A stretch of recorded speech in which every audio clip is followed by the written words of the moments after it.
Hello बच्चों, let's see the question. कह रहा है कि the factor which decreases the solubility of a gas in liquid.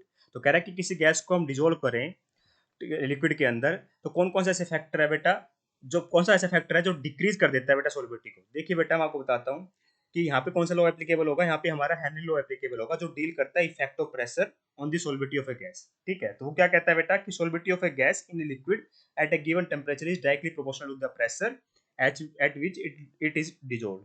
ठीक है, तो यहाँ पे बेटा जो इसका मैथमेटिकल एक्सप्रेशन होता है वो होता है pressure is equal to K H x. तो एक्स क्या होता है बेटा, मोल फ्रैक्शन होता है जो मेजर किया जाता है इन टर्म ऑफ सोलिबिलिटी। ठीक है, ठीक है, एक्स क्या है बेटा, mole fraction of a gas at a given temperature. वो क्या है बेटा, it is a measure of it solubility. ठीक है, के एच क्या है बेटा, यहाँ पे हेनरी लो कांस्टेंट है।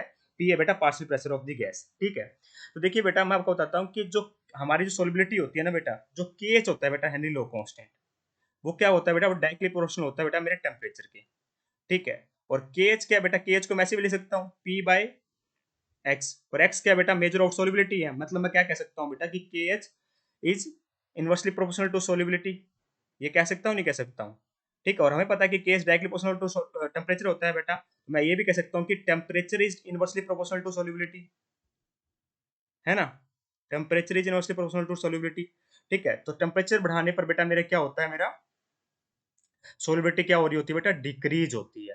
टेम्परेचर बढ़ाने पर क्या होता है बेटा, मेरे सोलिबिलिटी क्या होती है बेटा, डिक्रीज होती है। आप इसको इस तरीके से समझिए, जैसे हम गैस को डिजोल्व करने जा रहे हैं, तो जो गैस बेटा अभी तक डिजोल्व नहीं हुई है और जो डिजोल्व हो चुके हैं, उनके बीच में भी एक डायनेमिक इक्विलिब्रियम एस्टेब्लिश होता है। क्या होता है बेटा, डायनेमिक इक्विलिब्रियम होता है। जो गैस अभी तक डिजोल्व नहीं हुई है बेटा, मतलब gas undissolved is in equilibrium with the gas जो डिजोल्व हो चुकी है। ठीक है, और ये प्रोसेस कैसी होती है बेटा, एक्जोथर्मिक प्रोसेस होती है। यहाँ पे बेटा इक्विलिब्रियम है और हमारा एक्जोथर्मिक प्रोसेस होती है। इसका मतलब हीट क्या होगी बेटा, रिलीज होती है इसमें, इस प्रोसेस में। जो एक्जोथर्मिक प्रोसेस हो बेटा, और टेम्परेचर अगर मैं इंक्रीज कर दूं, तो टेम्परेचर इंक्रीज करने पर बताइए एक्जोथर्मिक प्रोसेस में क्या होता है। According to the Le Chatelier principle, reaction बेटा बैकवर्ड जाती है। इक्विलिब्रियम क्या, इक्विलिब्रियम किस साइड शिफ्ट होता है बेटा, बैकवर्ड शिफ्ट होता है मेरा इक्विलिब्रियम। तो मतलब गैस की अनडिजोल्व गैस की तरफ जा रहा है। इसका मतलब क्या हो रहा है बेटा, मेरी सोलिबिलिटी क्या होगी, टेम्परेचर इंक्रीज करने पर डिक्रीज होगी। तो गैस मेरी सोल्यूबल नहीं हो रही होगी। तो सोलिबिलिटी क्या होगी बेटा, मेरी डिक्रीज हो रही होगी टेम्परेचर इंक्रीज करने पर। ठीक है, मतलब the factor which decrease the solubility of a gas क्या आएगा बेटा, हाई टेम्परेचर आएगा, ना कि लो टेम्परेचर आएगा। देखिए बेटा, interaction between a molecule of a gas and liquid.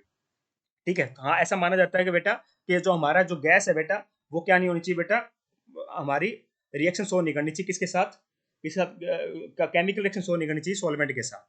ठीक है, बट जो मेजर फैक्टर है बेटा, जो डिसाइड करता है जो जिससे बेटा सोलिबिलिटी डिक्रीज होती है, वो होता है बेटा हाई टेम्परेचर। टेम्परेचर बढ़ाओगे, ठीक है, तो रिएक्शन क्या जाती है बेटा, हमारे इक्विलिब्रियम पे रिएक्शन होती है। ये इक्विलिब्रियम बैक साइड से बैकवर्ड डायरेक्शन में शिफ्ट होता है, तो क्या हो जाता है बेटा, हमारी solubility of a gas decrease होती है। मैंने दोनों तरीके से बता दिया, हेनरी लॉ कांस्टेंट तरीके से बता दिया बेटा, इक्विलिब्रियम वाले तरीके से बता दिया। और यहाँ पे कौन सा लॉ प्रिंसिपल एप्लीकेबल हो रहा है बेटा, ली चैटरले प्रिंसिपल एप्लीकेबल हो रहा है। ठीक है, तो ये भी रीजन नहीं होगा। हाँ, प्रेशर इंक्रीज करने तो बेटा जनरली क्या होती है हमारी, प्रेशर तो हमें पता ही है बाय डेफिनेशन ही कि pressure is P is equal to K H X है बेटा। तो प्रेशर क्या होता है बेटा, हमारा डेफिनेशन यही कहती है कि सोलिबिलिटी किसकी डिपेंड करती है बेटा, प्रेशर के डायरेक्टली प्रोपोर्शनल होती है partial pressure of the gas के, है ना।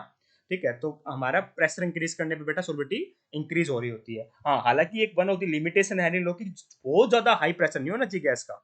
हाँ, इस बात का भी अपने को साथ में ध्यान रखना है। ठीक है, तो प्रेशर इंक्रीज करने पर बेटा मेरी क्या होती है, सोलिबिलिटी हमारी इन जनरल इंक्रीज होती है। तो हाई प्रेशर पर डिक्रीज नहीं होगी बेटा सोलिबिलिटी। ठीक है, इन जनरल आपसे पूछ ले तो क्या बोलोगे आप कि हमारी सोलिबिलिटी क्या होती है बेटा, प्रेशर इंक्रीज करने पर, प्रेशर इंक्रीज करने पर सोलिबिलिटी इंक्रीज हो रही होती है, क्योंकि बाय डेफिनेशन हमें क्या कहती है कि solubility of a gas is directly proportional to pressure, है ना। ठीक है, और ये एक्स क्या बेटा, मोल फ्रैक्शन है, और ये मेजर होता है सोलिबिलिटी का, ये हमें पता ही है। Hence option number third is perfectly correct here. I hope you understand the answer. Thank you so much.